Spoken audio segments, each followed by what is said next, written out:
Baik, terima kasih. Selamat bergabung kembali para peserta Open Forum dalam rangkaian Kongres Diaspora Indonesia ke-6. Saya Uni Lubis dari Jakarta, waktu Indonesia bagian Barat, mengucapkan salam sehat tentu untuk semuanya. Kita masih sedang dalam suasana pandemik global, tetapi tentu kita berharap semuanya, terutama warga negara Indonesia, diaspora dimanapun berada, dalam keadaan sehat walafiat ya. Open Forum adalah salah satu mata acara dalam kongres yang merupakan dialog interaktif antara diaspora dengan publik atau pengampu kepentingan lainnya yang dikemas dalam obrolan santai dengan menghadirkan narasumber yang beragam. Acara ini diharapkan tidak hanya informatif, namun juga inspiratif. Nah, IDN Times itu adalah media digital targeting milenial dan Gen Z, jadi cocok banget nih dengan yang selama ini kami liput ya, kami sebarkan sesuatu hal yang menginspirasi, dan saya terima kasih nih kepada panitia karena justru dikasih kesempatan untuk berkenalan langsung sambil memfasilitasi dua juara-juara ya, dua juara-juara diaspora yang bisa sudah membuktikan sukses berlaga di luar kandang. Kalau sama menteri, soalnya sebagai Pemret udah sering ngobrol lewat Zoom, apalagi sebagai pandemik ya. Barusan juga sama menteri, jadi justru saya bersyukur banget, thank you banget dikasih kesempatan untuk ini. Nah, salam kenal untuk Mas Ivan Tandoyo, founder dari Navanti Holdings yang ada di Melbourne. Selamat di sana udah agak sore ya. Selamat sore kalau di sini. Salam kenal semua. Ya, aku udah baca CV-nya luar biasa ya. Kemudian juga Mbak Verlin Yosara, ya, co-founder Crazy Diamond Jewelry dan CEO EMEA Ring Theory. Sekarang berarti ada di Belanda ya, Mbak ya? Ya, betul. Masih pagi di sini. Masih pagi, tapi masih pagi. Udah seger banget ya. Luar biasa kalau Mbak Verlin ini bahkan art soul-nya udah dari usia 4 tahun ya, luar biasa ya. Nanti kita akan kita akan dengar langsung aja. Mungkin aku pengen tahu ceritanya dari Mas dari Mas Ivan dulu. Gimana sih jatuh bangunnya, kalau kata lagu dangdut ya, kan ada lagu dangdut tuh, jatuh bangun. Asik. Gimana tuh sampai ke seperti sekarang ini, Mas Ivan? Wah, jalan udah jauh banget kita di sini. Saya juga di sini kan dulu awalnya student juga, pelajar juga di Australia, terus migrant juga. Jadi waktu pertama kali mulai di sini ya mulai dari nol, jatuh bangun. Ceritanya panjang banget, mungkin kalau di summarize nanti aku ceritain. Ini mau langsung di play saat introduction atau masih baru ngobrol doang nih? Boleh langsung introduction aja. Ini introduction nih. Nanti ada kesempatan untuk lebih banyak kesempatan untuk teman-teman yang mau tanya langsung. Silakan. Ya boleh. Kalau di introduction mungkin boleh di play videonya dulu. Nanti tak ceritain sedikit background-nya saya gimana jatuh bangun di sini. Jatuhnya benar-benar jatuh, yang ngalamin bangkrut sampai habis semua di Australia. We want to make a difference, as crazy as it sounds. Navanti was never about ambitions. It was more of a calling and purpose. For us, business is more than just success and influence. It's about the people behind the business. In Navanti, we believe that everyone has the same chance to be successful. From small beginnings, we have helped many of them to turn their dream into reality. Every investment that we make, we have people in mind. The support from Navanti has been instrumental to the joint venture. We know that Indonesia is quite a significant market, and you need the right team, the right people to be able to get there and make a difference. Jadi ini partner-partner kita, Synergy Realty joint is a venture one-stop shop property agency. Over the years, we have sold over $1.5 billion. We are very, very proud to be associated with Navanti through and foundations for the good cause. It has been a long journey for us. We've been through a lot of seasons, the ups and downs. Our successes were built through a lot of failures, but each time we fall, we came back up again and again. Nah, sekarang mungkin background-nya bisa di-play supaya real estate, terus jadi awalnya dari F&B, terus real estate, Gimana tuh ceritanya kok bisa bersaing? Karena soalnya ya kalau di area estate F&B di Australia tuh very challenging pastinya ya. Gimana tuh? Iya, jadi company kita sebenarnya investment company. Kita sudah berinvestasi in the last 14 tahun yang terakhir. Kita kebanyakan di portfolio kita company property. Nah, kalau di property kita hulu ke hilir tuh. Dari real estate, consultancy, sampai financing, terus kita developer juga. Di sini kita bangun-bangun townhouses, complexes. Terus sampai asset management juga kita kerjain. Kita manage sekitar 3.000 aset sekarang di sini di Australia. Terus juga kita sampai interior design-nya, interior design renovation, sampai ke sekarang ke cleaning service-nya, kita bersihin gedung juga. Sampai semuanya deh, kalau dari properti kita emang udah nguasain sampai ke properti teknologinya juga. Kita masukin ke startup juga. Hulu Nah, ya. nah, ini kayak gini nih. Ini kita punya subsidiary company, jadi kalau mau lihat, jadi supaya tahu. Nah, ini kita punya agencies. Kita ada 8 kantor di Indonesia dan di Australia. Ini tim kita fokus di asset management dan juga bantuin orang-orang Indonesia untuk berinvestasi di Australia. Awalnya dari sana. Ini development company kita develop, ini contoh-contoh yang kita bangun kayak gini. Kita bangun-bangun townhouse seperti ini. Keren-keren ya. Jadi kita sekarang juga run inkubator. Jadi setelah kita udah punya portfolio yang cukup banyak, kita membangun inkubator sendiri untuk membangun startup-startup baru dan atau bisnis-bisnis SME yang baru. Yang kita beri nama 11 Space. Nah ini 11 Space kita ada di Jakarta dan ada di Australia. Ini juga rumahnya IDN Australia dan IDN Victoria juga bergabung bersama kantor kita ini. Nah ini tempat penggodokan bisnis. Setiap tahun kita rilis 6 bisnis baru. Kita juga bikinin program inkubator buat mereka. Kita juga siapkan pendidikan buat mereka, program-program. Kita juga ada F&B inkubator juga di Indonesia. Kita bekerja sama dengan pemerintah juga, dengan Smesco dan beberapa departemen lainnya. Dari 11 Space ini kita berharap kita bisa ngebantu hubungan antara Australia juga. Jadi kalau orang Indonesia yang mau buka bisnisnya di Australia, kita bisa bantu untuk expand tanpa secara efektif gitu. Dan juga perusahaan kita yang di Australia atau perusahaan-perusahaan Australia yang mau expand ke Indonesia, kita bisa bantu melalui 11 Space di Jakarta. Kita juga sekarang sampai ada coding house. Kita punya coding house untuk startup teknologi kita di Vietnam. Kita juga punya satu startup teknologi di properti juga yang ada di Singapura. Itu sekarang jadi salah satu proptech terbesar di industrinya. Dia gede banget, dia manage sekitar 400 condominium buildings.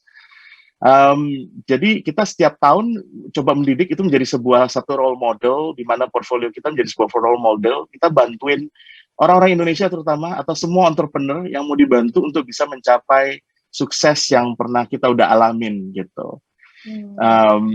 Nah ini Icondo yang kita tadi saya ceritain. Jadi sekarang kita bantuin bisnis-bisnis itu bukan cuma yang teknologi, tapi juga bisnis-bisnis SME, small medium enterprises gitu.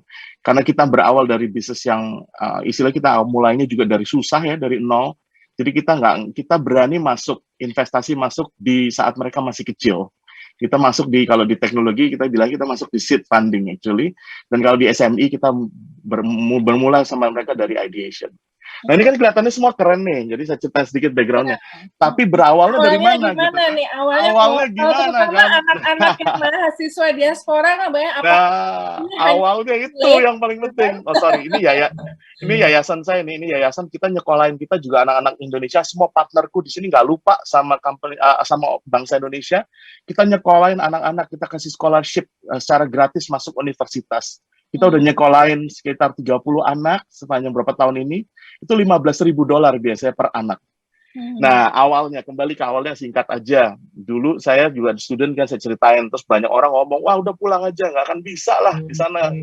Apalagi zaman saya dulu, saya udah lumayan tua ya. Jadi lumayan jadul, awal itu masih jarang lah, masih sedikit yang teman-teman yang berusaha di sini gitu. Akhirnya saya nyoba, bener saya selama itu masuk ke F&B, bikin restoran beberapa sampai ada 3, kafe juga. Tapi abis gitu saya expand ngaco ya, karena saya nggak punya mentor segala macam. Abis bangkrut, ludes rata sama tanah, dan saya utang sama orang banyak sekali. Akhirnya saya selama 2 tahun berikutnya cuman kerja untuk bisa bayar utang itu gitu. Hmm. Dan jadi dari sana gimana lagi saya rebound kan 2 tahun saya benar-benar cuman kerjanya bayar utang, terus akhirnya dengan tidak punya kapital, saya cuman beride aja. Akhirnya saya coba bangkit dan saya bangun sebuah agencies awalnya dari sana. Agencies dari situ, terus baru pelan-pelan kita dari agency yang satu ini kita baru mulai bikin captive bisnis-bisnis yang lainnya.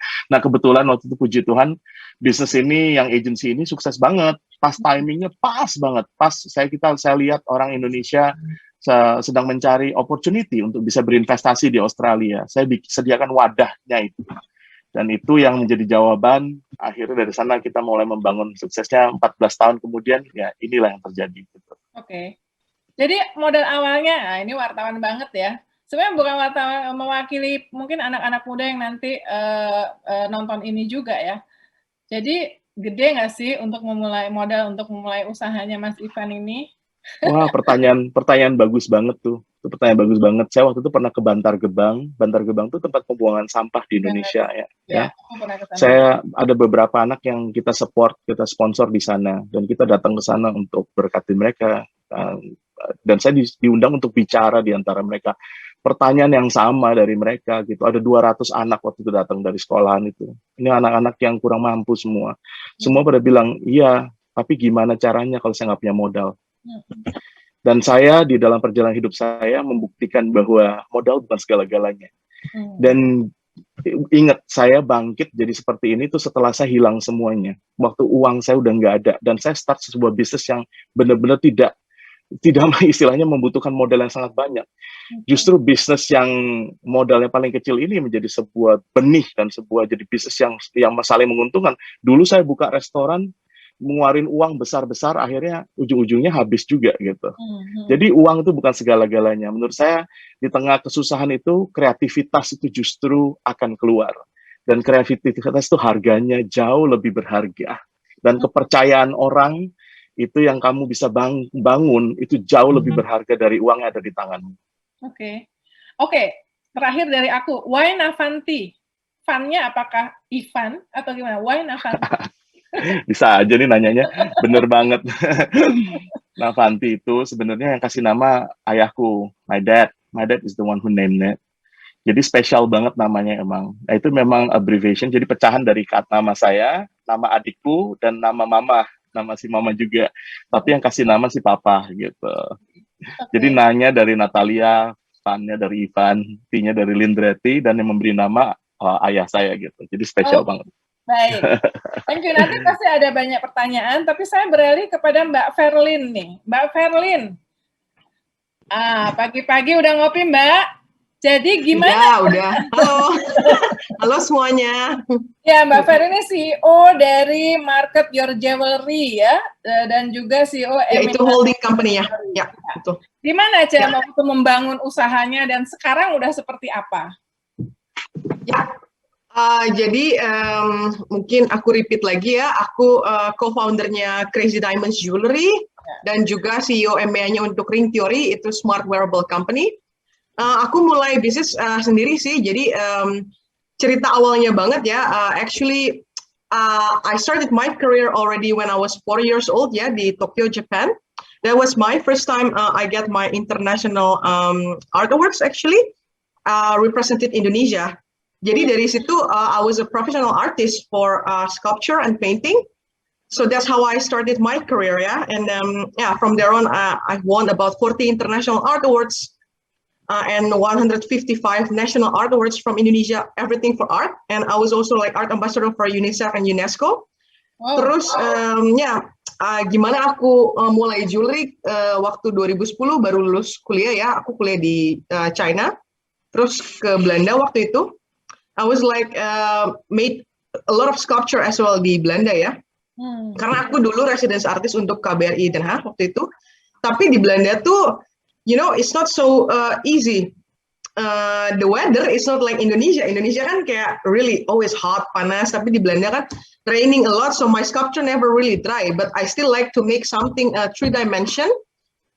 So I came to jewelry world. I started goldsmithing ya. karena aku masih bisa bikin 3 dimension tapi di dalam ruangan kayak gitu sih. So I started my own jewelry career dari sana. Dan actually kalung ini one of my first goldsmith that I made it myself actually. Dan tiba-tiba sold out gitu. Wayang ya? Ya, ini wayang ya, Arjuna dan Sri Kandi. Tapi dari situ aku building my own brand, udah gitu sekarang aku lebih ke fokus sama Crazy Diamonds Jewelry juga untuk my own jewelry with 2 business partner ya, Shirley and Rika. We are based in the Netherlands, Jakarta, Paris, France, di India, dan of course kita juga some of our jewelry collection also made by Indonesian artisan. Gitu sih ya. Nah kemudian I think I'm really like entrepreneur from blood and roots ya. Jadi aku kalau cuma ada satu company doang kayaknya ya. So I like to make innovative as well. So I was thinking like to mix technology with jewelry. So that's why I joined the company Ring Theory with my business partner Edward. Itu smart wearable company.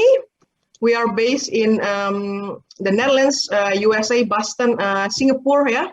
So we built ini kayak yang di videonya kita udah hit almost 1 million users right now di USA, Singapura, dan beberapa negara lainnya. Untuk kayak ini di video untuk check in check out public transport di Hollywood, di California. Kita juga udah bikin smartwatch for bank payment system for nationwide Singaporean school at the moment. Oke. Jadi luar biasa. Kebayang deh kenapa kapan bikinnya di Indonesia langsung nih. Iya. Banyak kerjasama juga loh. Supaya kita juga bisa mengakses karyanya ya. Bisa banget ya. Oke. Ada videonya lagi atau udah yang tadi aja, Mbak? Kayaknya ada yang Singapura belum keputer tuh tadi, yang Singapura untuk payment system. Mungkin bisa diputer dari tim multimedia. Oke. Aku udah sampein tuh Fer sama timku yang di Singapura. Dia mau kenalan sama kamu nanti. Oke, sip, pasti ya. Langsung lintas. Langsung lintas negara. Nah ya ini dilanjutin lagi ya. Oke. Nah ini yang di Singapura kita udah punya sekarang 500.000 ya, 500,000 users actually. Udah 173 schools in Singapore using our smartwatch right now. Oke. Yang dari pengalaman saya kalau ketemu sama pembicaranya entrepreneur biasanya langsung connect deh. Barusan aja udah jadi bukti tuh. Nggak pakai nunggu. Nggak pakai nunggu ya. Peluang langsung zep aja Ivan langsung. Oke. Asik. Ini udah ada yang nitip ke saya nih. Langsung udah pengen bertanya nih kepada Ivan maupun Ferin nih. Yang pertama adalah Pak Jefferson dari Taiwan, silakan. Pak Jefferson Singgih ya? Halo. Silakan, singkat Pak. Hai, halo. Halo. Perkenalkan diri, aku dari Taiwan, namaku Jefferson Singgih. Sekarang kebetulan bikin usaha kecil-kecilan di Taiwan, bidangnya e-commerce. Nah, jadi pengen dapat inspiration nih, atau pengen dapat insight-nya dari narasumber kita hari ini. Karena jujur aja, karena apalagi sekarang kan masa pandemi, jadi bisnis juga susah. Ya, I know, kayak dimanapun memang bisnis juga ada cycle-nya kan. Nah, tapi yang mau aku tanyain itu kalau melihat GDP lah ya, kalau misalnya di Belanda dan di Aussie sendiri, sebenarnya GDP per kapitanya di sana kan like 12 times or 13 times higher than Indonesia. Nah, sebenarnya untuk barrier untuk buka usaha atau entrepreneur di negara dengan per kapita yang lebih tinggi itu kan barrier-nya lebih tinggi. Nggak tahu, kalau correct me if I'm wrong. Tapi apa sih yang membuat dua narasumber ini tetap kekeh pengen ngelanjutin usaha dan struggle di negara masing-masing instead of go back to Indonesia? Karena kan Indonesia dari segi demografi, terus dari segi barrier entrepreneur sendiri kan harusnya jauh lebih rendah. Karena jujur aja aku lumayan tergiur untuk pengen balik sih gitu. Oke. Thank you. Thank you Jefferson. Biar dijadiin satu aja ya, nanti dijawabnya sekalian. Next adalah Ya. Pak Indra dari New Zealand. Pak Indra Rahman, silakan Pak Indra. Pak Indra? Pak Indra sudah bisa Halo. bergabung? Ya, Ya, selamat silakan. malam. Dua narasumber Halo. yang luar biasa ya. Luar biasa, muda dan luar biasa. Saya Indra dari New Zealand. Ada 2 pertanyaan yang untuk Mbak Verlin itu to establish companies in foreign countries itu approach mana yang lebih mementingkan itu secara akademis approach atau instinct intuition approach ya. Yang pertama itu. Kalau yang kedua untuk Mas Ivan tadi saya sempat dengar juga mengenai banyak kegiatan scholarship ya untuk anak-anak di Indonesia. Tapi dalam program itu apakah ada encouragement approach untuk anak-anak Indonesia untuk bisa seperti mengikuti langkah Mas Ivan? Segitu pertanyaannya. Terima kasih ya. Salam sukses. Wah, thank you, Thank you. Pak Indra. Salam untuk Bang Tantowi ya, Pak Dubesnya Oh di iya, siap. sana. Kemudian sekalian satu lagi Mbak Vina Tahir dari Oman. Silakan Mbak Vina. Ya, terima kasih Ibu Uni. Tadi menarik sekali itu pemaparannya dari Mbak Verlin dan Mas Ivan. Kita bangga deh di sini, maksudnya ini generasi muda yang hebat di luar Indonesia dalam membangun bisnis gitu. Nah, jadi ini ada pertanyaan buat Mbak Verlin sih. Karena kita sama-sama cewek, terus saya lihat tadi desain diamonds-nya cakep banget. Nah, jadi saya pengen tahu itu produksinya, ya mudah-mudahan nanti saya bisa punya ya Mbak Verlin. Ya, Jadi amin. Tinggal kontak Mbak. amin. Ya, jadi saya pengen nanya nih Mbak Verlin, itu produksinya apakah sudah bekerja sama dengan mungkin UMKM kita di Indonesia gitu, karena siapa tahu ini bisa membangkitkan juga usaha-usaha yang berkaitan dengan diamonds di Indonesia, karena ini sebuah peluang juga. Terus mungkin yang kedua itu menarik juga itu yang smart ring gitu. Nah, jadi pertanyaannya mungkin lebih ke masalah desainnya. Apakah desainnya itu lebih bisa berdasarkan request gitu nantinya? Dan iya, mungkin itu aja dulu sementara. Terima kasih. Thank you. Thank you. Itu 3 tapi udah 5 tuh kayaknya pertanyaannya. Silakan Ivan dulu atau Verlin dulu. Silakan. Ivan dulu deh. Ya, Ivan, Oke. silakan. Boleh. Ini jawab pertanyaan dulu ya. Pertama tadi saya catetin nih. Jefferson tadi. Salam kenal juga Jefferson. Gini, saya suka argumennya di mana karena GDP-nya di sini jauh lebih tinggi, juga di Netherlands lebih tinggi, otomatis barrier-nya juga akan lebih tinggi, memang benar.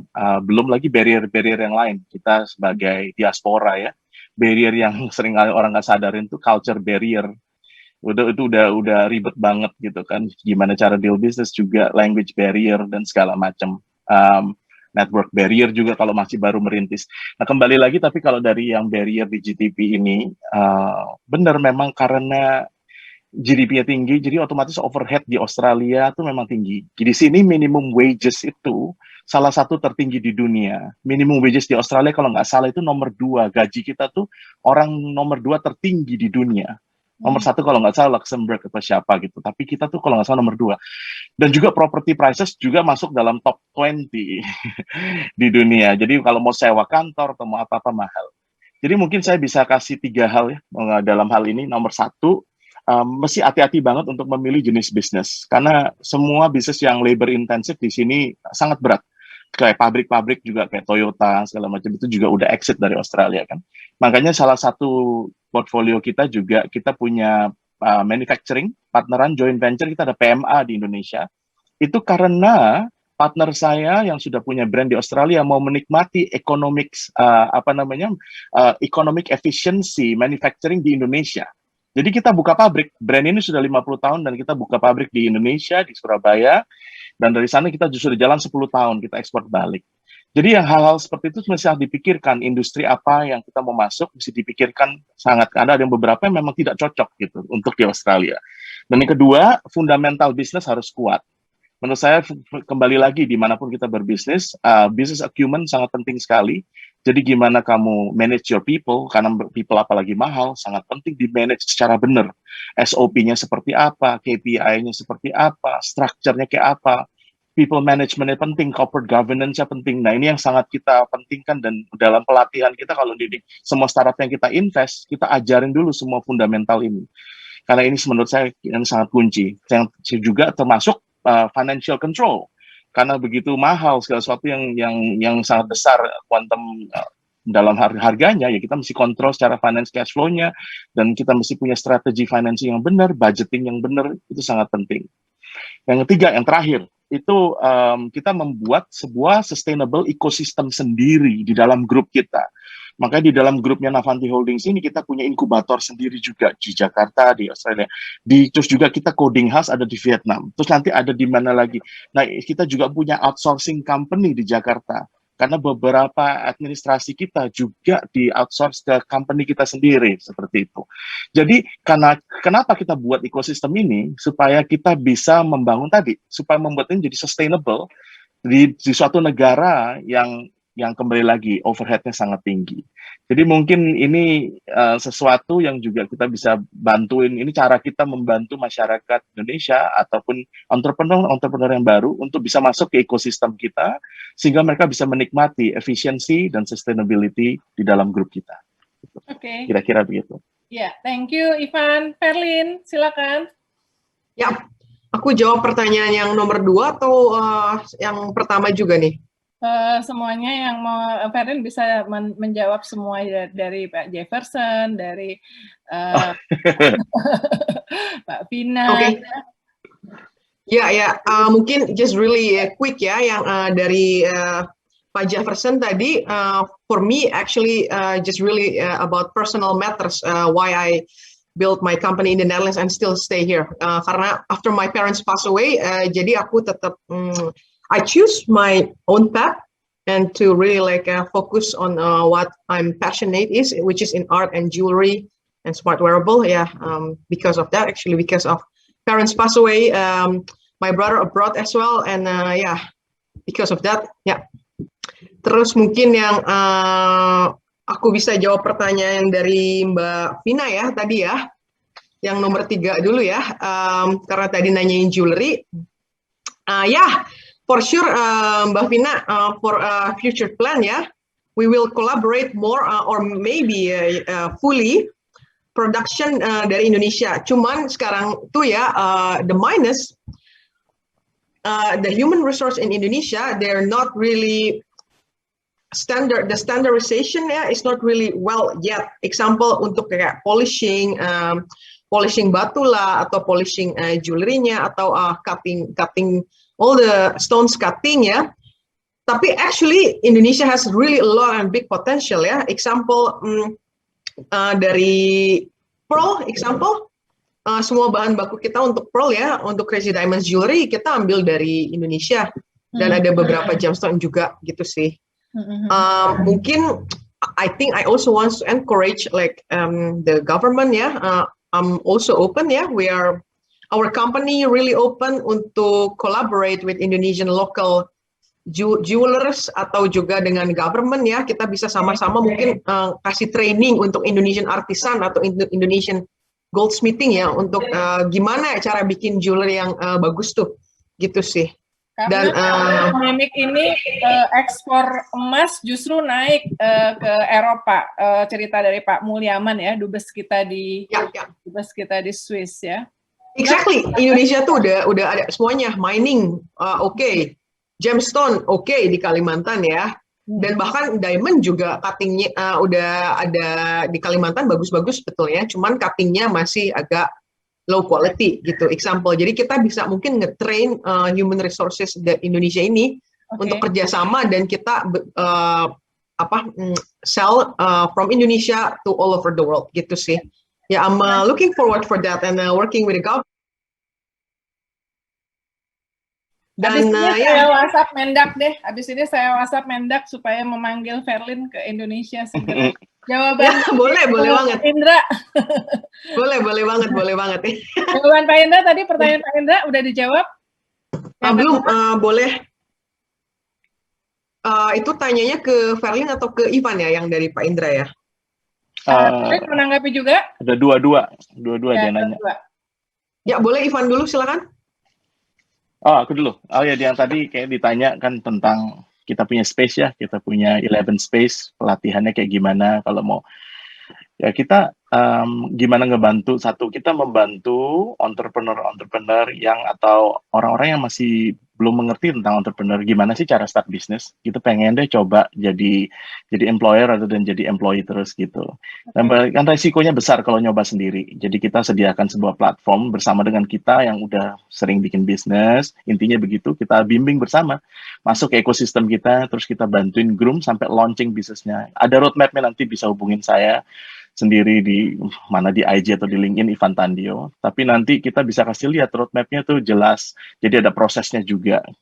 Nah, terus juga yang kedua, kita bantuin bisnis-bisnis yang mau cross country. Jadi banyak bisnis yang mau cross dari Indonesia ke Australia. Kan bingung kepanjangan tangan, apalagi tengah COVID begini, bingung banget siapa yang bisa ngurusin di sini gitu. Jadi dibanding ribet, kita udah jadi hub. Jadi kita jadi business hub, di mana kita di sini jadi partner mereka, kita masuk, kita yang penetrasi market, kita yang bantuin research marketnya juga, bikin strategic penetrationnya.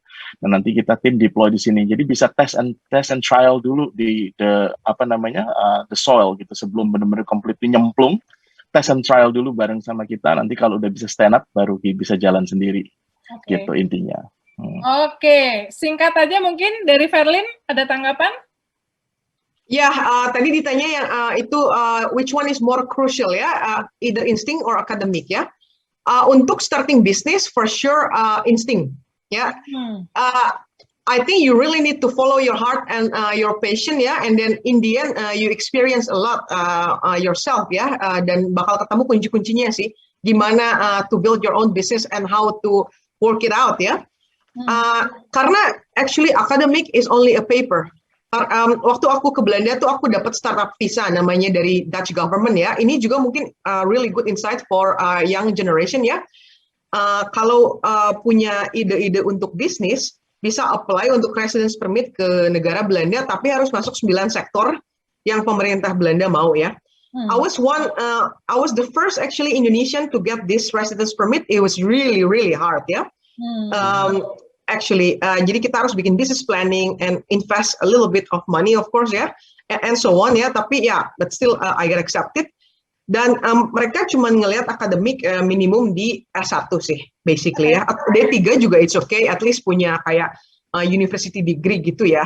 Gitu. Tapi kalau untuk akademik sendiri mungkin aku bisa jawab it's needed for an employee. If you want to become an employee in a big company, of course that's really important for academic. Ya. Baik. Ya, thank you. Sebetulnya masih banyak pasti yang ingin nanya ya. Saya juga masih banyak pertanyaan, tapi nanti saya akan follow up ya Mas Ivan sama Mbak Ferlin di IDN Talk. Kalau perlu kita bawa roadshow ke kampus-kampus meskipun Zoom. Untuk menginspirasi untuk menginspirasi anak-anak muda di Indonesia. Terima kasih banget Mas Ivan dan Mbak Ferlin dan juga semuanya yang sudah ikut di sesi Open Forum ini. Dan saya Uni Lubis dari IDN Times, mohon pamit dan selamat berjuang selalu, salam sehat, dan kita kembalikan ke panitia. Ya, thank you semuanya.